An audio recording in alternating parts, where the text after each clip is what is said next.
BBC বাংলার অধিবেশন প্রবাহতে আপনাদের স্বাগত। আজ আপনাদের সাথে লন্ডন স্টুডিও থেকে আছি মানসী বড়ুয়া, আর ঢাকায় আমার সাথে থাকছেন আকবর হোসেন। শুরুতেই জানিয়ে দিব এই মুহূর্তের সর্বশেষ গুরুত্বপূর্ণ আপডেট বাংলা সংবাদ। বগুড়ায় 9 নেতাকে সুখবর দিল বিএনপি। বগুড়ার সারিয়াকান্দি উপজেলায় শৃঙ্খলা ভঙ্গ ও দলের নীতি আদর্শ পরিপন্থী কার্যকলাপের কারণে বহিষ্কার ও পদ স্থগিত হওয়া 9 নেতাকে দলে ফিরিয়ে নিয়েছে বিএনপি। আজ বিএনপির জ্যেষ্ঠ যুগ্ম মহাসচিব অ্যাডভোকেট রুহুল কবির রিজভী স্বাক্ষরিত এক বিজ্ঞপ্তিতে এ তথ্য জানানো হয়েছে। এরপর থাকবে মাইলস্টোনে বিমান ট্র্যাজেডি, নিহত ও আহত পরিবার পাচ্ছে 10 কোটি টাকার সরকারি অনুদান। মাইলস্টোন স্কুল অ্যান্ড কলেজে বিমান বাহিনীর প্রশিক্ষণ যুদ্ধবিমান বিধ্বস্তের ঘটনায় নিহত ও আহতদের পরিবারকে মোট 10 কোটি 20 লাখ টাকা আর্থিক অনুদান দেওয়ার সিদ্ধান্ত নিয়েছে সরকার। নিহতদের পরিবার 20 লাখ টাকা এবং আহতদের পরিবার প্রতি 5 লাখ টাকা করে এ সহায়তা দেয়া হবে। জানিয়ে দিব তারেক রহমানকে সমবেদনা জানালেন জোনায়েদ সাকি। বিএনপির ভারপ্রাপ্ত চেয়ারম্যান তারেক রহমানের সঙ্গে সৌজন্য সাক্ষাৎ করেছেন গণসংহতি আন্দোলনের প্রধান সমন্বয়ক জোনায়েদ সাকি। আজ দুপুরে রাজধানীর গুলশানে বিএনপি চেয়ারপারসনের রাজনৈতিক কার্যালয়ে এই সাক্ষাৎ অনুষ্ঠিত হয়। সাকি বিএনপি সমর্থিত প্রার্থী হিসেবে ব্রাহ্মণবাড়িয়া 6 আসন থেকে দলীয় মাথাল প্রতীকে ভোট করছেন। এবারে জানিয়ে দিব দেশের ও গণতন্ত্রের স্বার্থই ছিল খালেদা জিয়ার কাছে সর্বাগ্রে, বলছেন ড আব্দুল মঈন খান। বাংলাদেশ জাতীয়তাবাদী দলের স্থায়ী কমিটির সদস্য ড আব্দুল মঈন খান বলেছেন, বাংলাদেশের রাজনৈতিক ইতিহাসে বিভিন্ন সময় অনেক নেতা ব্যক্তিগত কিংবা দলীয় স্বার্থে রাজনীতিতে আপোষ করেছেন, কিন্তু দেশনেত্রী বেগম খালেদা জিয়া ছিলেন এক অনন্য ব্যক্তিত্ব, যিনি তার জীবন দিয়ে প্রমাণ করেছেন দেশের স্বার্থ ও গণতন্ত্রের স্বার্থ ছিল তার কাছে সর্বাগ্রে। তিনি আরও বলেন, দেশনেত্রী বেগম খালেদা জিয়ার নাম বাংলাদেশের ইতিহাসের পাতায় চিরদিন লেখা থাকবে।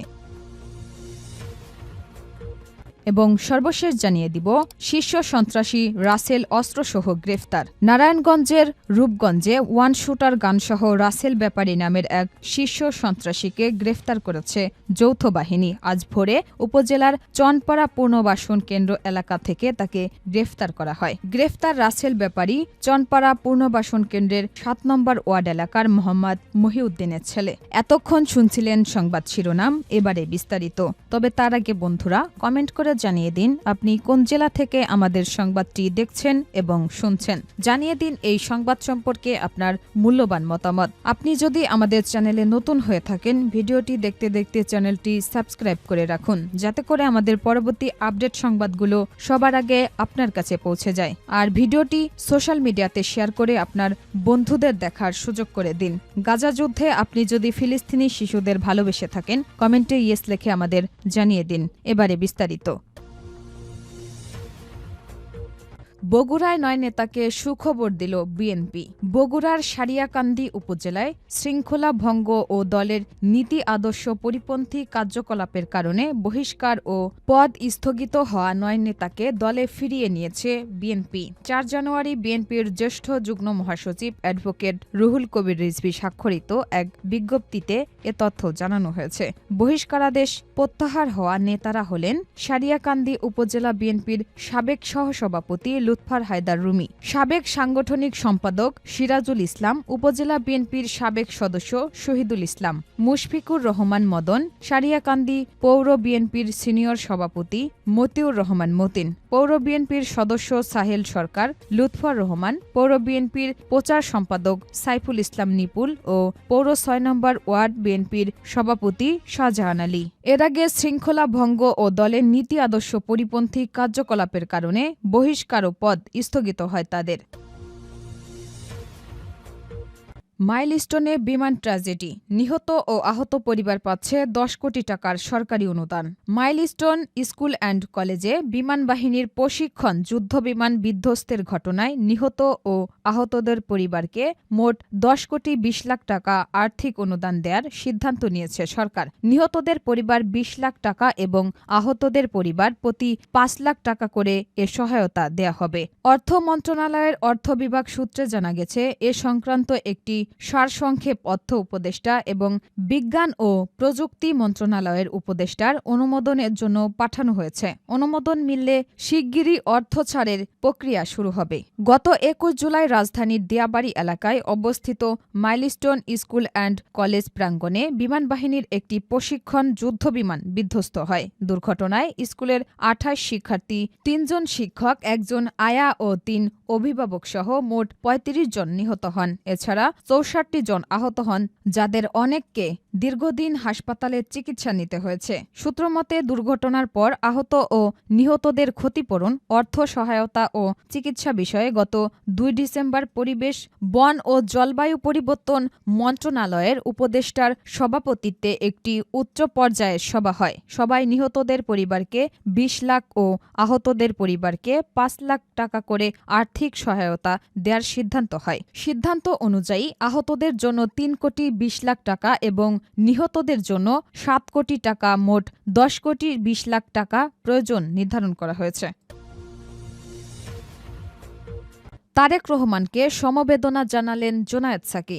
বিএনপির ভারপ্রাপ্ত চেয়ারম্যান তারেক রহমানের সঙ্গে সৌজন্য সাক্ষাৎ করেছেন গণসংহতি আন্দোলনের প্রধান সমন্বয়ক জোনায়েদ সাকি। আজ দুপুরে রাজধানীর গুলশানে বিএনপি চেয়ারপারসনের রাজনৈতিক কার্যালয়ে এক সাক্ষাৎ অনুষ্ঠিত হয়। সাকি বিএনপি সমর্থিত প্রার্থী হিসেবে ব্রাহ্মণবাড়িয়া ৬ আসন থেকে দলীয় মাথাল প্রতীকে ভোট করছেন। সাক্ষাতে সাকির সাথে আরও উপস্থিত ছিলেন গণসংহতি আন্দোলনের নির্বাহী সমন্বয়কারী আবুল হাসান রুবেল, রাজনৈতিক পরিষদের সদস্য তাসলিমা আক্তার সহ কেন্দ্রীয় নেতারা। বৈঠকে বিএনপির সদ্যপ্রয়াত চেয়ারপারসন ও সাবেক প্রধানমন্ত্রী খালেদা জিয়ার মৃত্যুতে তারেক রহমানকে সান্ত্বনা ও সমবেদনা জানান তারা। এ সময় দেশের সর্বশেষ রাজনৈতিক পরিস্থিতি ও আগামী জাতীয় নির্বাচন সহ বিভিন্ন ইস্যু নিয়ে আলোচনা হয়।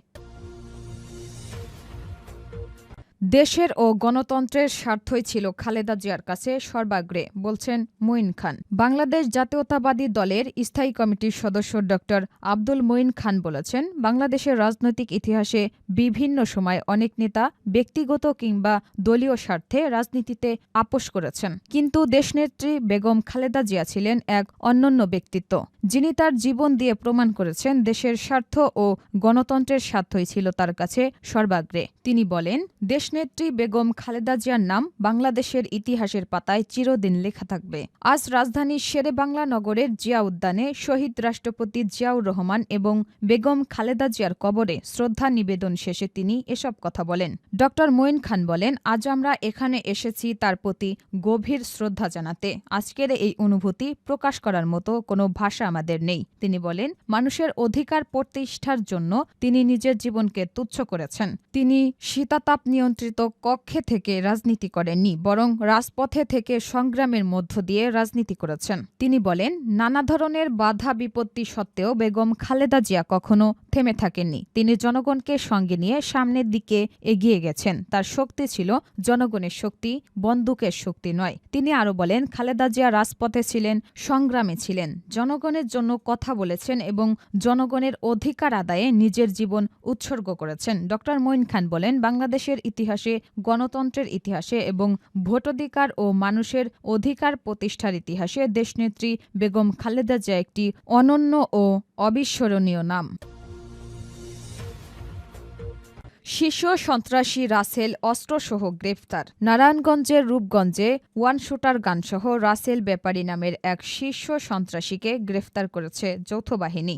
আজ ভোরে উপজেলার চনপাড়া পুনর্বাসন কেন্দ্রে এলাকা থেকে তাকে গ্রেফতার করা হয়। গ্রেফতার রাসেল ব্যাপারী চনপাড়া পুনর্বাসন কেন্দ্রের ৭ নম্বর ওয়ার্ড এলাকার মোহাম্মদ মহিউদ্দিনের ছেলে। রূপগঞ্জ থানার ওসি সাবজেল বলেন, দীর্ঘদিন ধরে দেশের বিভিন্ন এলাকায় অস্ত্রসহ নানা ধরনের অপকর্ম করে আসছিল রাসেল ব্যাপারী।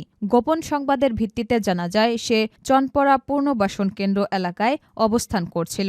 এমন সংবাদের ভিত্তিতে যৌথ বাহিনীর একটি দল অভিযান পরিচালনা করে তার নিজ বাড়ি থেকে তাকে গ্রেফতার করা হয়। তিনি আরও বলেন, তার কাছ থেকে ৩টি one shooter gun, brown sugar ১৮৫ গ্রাম, সন্ত্রাসী কাজে ব্যবহৃত দেশীয় অস্ত্র উদ্ধার করা হয়। রাসেলের বিরুদ্ধে নিয়মিত আইনে মামলা করা হয়েছে। তার নামে আগেই ৭টি মামলা আছে। আসামিকে নারায়ণগঞ্জ আদালতে সোপর্দ করা হয়েছে।